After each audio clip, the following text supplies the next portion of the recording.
May dinayo akong kainan at ang pakay namin ay tapa. Kaya ayun guys, yan sa may Riverside, sa may Provident Village. So malapit lang naman siya. Makikita nyo, Yummy.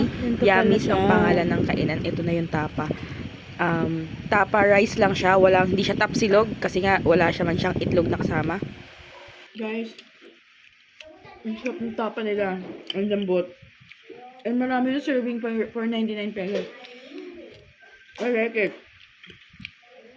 Yung tapa nila, choice mo kung suka or gravy ang ilalagay.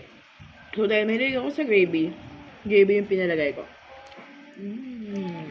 Okay na lang. Napa-take out ako ng beef tapa nila dahil sobrang sarap, sobrang lambot. So ayun nga, 170 to. Dalawang serving siya nung meal na 99 pesos. Wala lang yung kanin. Kaya kung may rice naman kayo sa bahay, pwedeng ito yung i-orderin nyo. Tapos samahan nyo na rin ng egg. 'Di ba? Sobrang perfect. Sobrang lambot niya talaga. Tamang-tama yung lasa. Hindi sobrang alat, hindi sobrang tamis. Tamang-tama lang talaga. With gravy na rin siya. So, option nyo kung gravy or suka ang isama nyo. Ayun na, ang kanilang beef tapa na napakalambot.